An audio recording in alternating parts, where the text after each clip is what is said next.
Assalamualaikum warahmatullahi wabarakatuh. Apa kabar teman-teman? Semoga dalam keadaan sehat walafiat.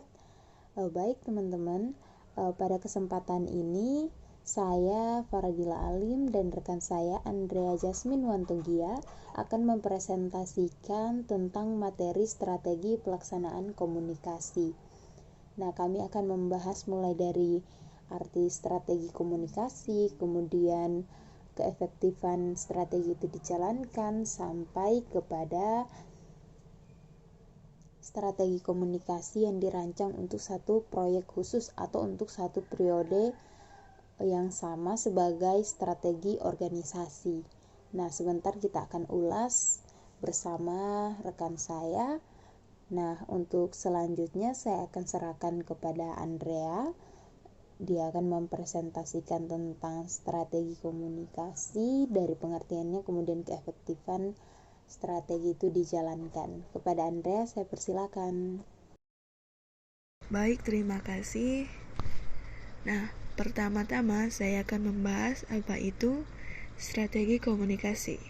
Strategi komunikasi merupakan paduan dari perencanaan komunikasi dan manajemen komunikasi untuk mencapai tujuan yang telah ditetapkan. Strategi komunikasi harus mampu menunjukkan operasionalnya secara praktis. Artinya, pendekatan yang digunakan dapat berbeda bergantung pada situasi dan kondisi. Pada hakikatnya, strategi komunikasi adalah perencanaan dan manajemen untuk mencapai satu tujuan. Untuk mencapai tujuan tersebut, strategi tidak berfungsi sebagai peta jalan yang hanya menunjukkan arah, tetapi juga harus menunjukkan taktik operasionalnya. Arwen Pace, Brandy Pedersen, dan M. Dallas Burnett dalam bukunya Techniques for Effective Communication menyatakan bahwa tujuan sentral dari strategi komunikasi terdiri atas 3, yaitu yang pertama, to secure understanding, yang kedua, to establish acceptance, dan yang terakhir atau yang ketiga, to motivate action. To secure understanding ini artinya memastikan bahwa komunikan mengerti dengan pesan yang diterimanya. Ketika komunikan telah mengerti dan menerima, penerimanya itu harus dibina atau yang disebut to establish acceptance. Dan pada akhirnya, kegiatan komunikasi ini dimotivasikan atau to motivate action. Nah, dengan demikian, strategi komunikasi merupakan keseluruhan perencanaan, taktik dan cara yang akan dipergunakan untuk melancarkan komunikasi dengan memperhatikan keseluruhan aspek yang ada pada proses komunikasi untuk mencapai tujuan yang diinginkan. Nah, selanjutnya saya akan membahas keefektifan strategi yang dijalankan. Quinn menyatakan agar suatu strategi dapat efektif dilaksanakan dalam sebuah program harus mencakup beberapa hal, antara lain objektif, memelihara inisiatif, konsentrasi, fleksibilitas, kepemimpinan yang memiliki komitmen dan terkoordinasi, kejujuran, dan keamanan. Strategi harus menentukan langkah dan menetapkan tindakan terhadap peristiwa, bukan bereaksi terhadap satu peristiwa. Selain itu, strategi juga mengamankan seluruh organisasi dan semua operasi penting organisasi. Dalam rangka menyusun strategi komunikasi, diperlukan suatu pemikiran dengan memperhitungkan faktor-faktor pendukung dan penghambat. Akan lebih baik apabila dalam strategi komunikasi diperhatikan komponen-komponen komunikasi dan faktor pendukung atau penghambat pada setiap komponen. Di antaranya faktor kerangka referensi, faktor situasi dan kondisi, pemilihan media komunikasi, tujuan pesan komunikasi, dan peranan komunikator dalam komunikasi. Sekian dari saya. Terima kasih. Saya kembalikan kepada Faradila. Oke, terima kasih Andrea. Itulah ulasan dari Andrea mengenai strategi komunikasi dan keefektifan dijalankannya strategi itu. Nah, selanjutnya saya akan membahas tentang strategi komunikasi yang dirancang untuk suatu proyek khusus atau suatu periode yang sama sebagai strategi organisasi. Nah, dalam menyusun strategi komunikasi dalam satu proyek ada beberapa hal yang harus kita perhatikan. Nah, di PPT saya sudah tampilkan beberapa poin pentingnya. Kemudian saya akan jelaskan. Yang pertama itu ada tujuan. Nah, tujuan ini menjadi kunci suksesnya strategi komunikasi. Karena ketika misalnya kita tidak tahu tujuan kita untuk satu proyek ini untuk apa, maka kita akan bias dalam proses penyusunan strategi ini. Nah, kemudian dalam yang kedua, sasaran yang tepat dalam berkomunikasi. Nah, sasaran yang tepat dalam berkomunikasi dapat membantu organisasi untuk mencapai satu tujuan.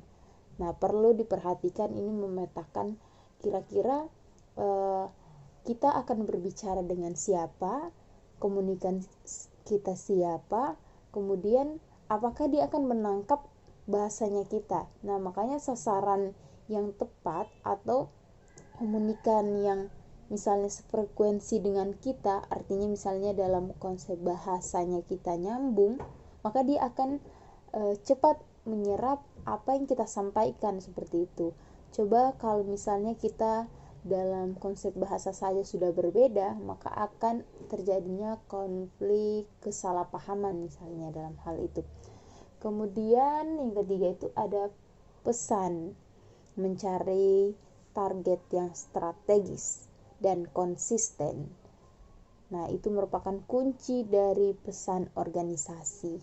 Jadi ada pesan-pesan yang mencari target atau pesan yang strategis dan kemudian konsisten, bahwa misalnya dalam satu organisasi begini, ada satu tujuan atau jargon mereka atau satu bentuk motivasi mereka yang mereka pegang konsisten itu.